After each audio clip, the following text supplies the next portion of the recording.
எங்கள் ஊரில் என் சேக்காளி ஒருத்தன், அவன் பேர் நாடசாமி.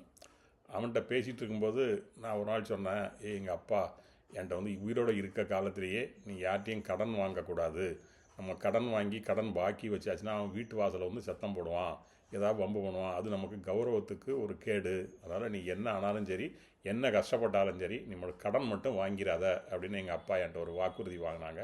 நானும் எங்கள் அப்பாட்ட சரியப்பா நான் அதே மாதிரி நடக்கேன், கடன் வாங்க மாட்டேன் அப்படின்னு நான் சொல்லியிருக்கேன். அதனால் எனக்கு என்னென்னா இப்போ நிம்மதியாக தூக்கம் வருது. 9 மணிக்கு படுத்தா 9:01 தூக்கம் வந்துடுது. ஏன்னா அந்த கடனை பற்றி எந்த விதமான கவலையும் எனக்கு கிடையாது.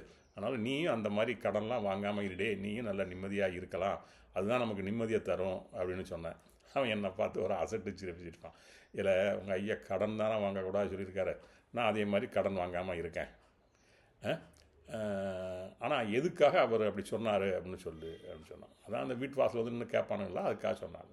சரி, நான் கடன் வாங்கினா அவன் வந்து நிற்பாங்க, அதனால் நான் கடன் வாங்கலை, அதுக்கு பதிலாக நான் லோன் வாங்கிக்கிட்டேன் அப்படின்னு சொன்னான். ஏண்டி கடனும் லோனும் ஒன்று தானே, நீ என்ன இப்படி சொல்லுற? போவே, உமக்கு என்னவே விவரமே தெரியல, நீ என்னத்தை படித்து கிழிச்சிரு. கடன்னா தனி நபர்களிடம் வாங்குவது கடன், லோன்னா இந்த கூட்டுறவு வங்கிகள் அதில் வாங்கிறது லோனு.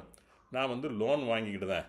லோன் வாங்கினா உங்கள் அப்பா எதிர்பார்த்த மாதிரி, உங்கள் அப்பா சொன்ன மாதிரி நம்ம வீட்டு வாசலில் யாரும் வந்து கடனுக்காக வந்து நிற்க மாட்டாங்க, யாரும் சண்டை போட மாட்டாங்க, பொம்பளை ஆட்களை பேச மாட்டாங்க, திட்ட மாட்டாங்க. நம்ம அதை சமாளிச்சிடலாம். அவங்க ஒன்றும் கேட்க மாட்டாங்க. மிஞ்சி போனால் ஒரு வக்கீல் நோட்டீஸ் அனுப்புவாங்க.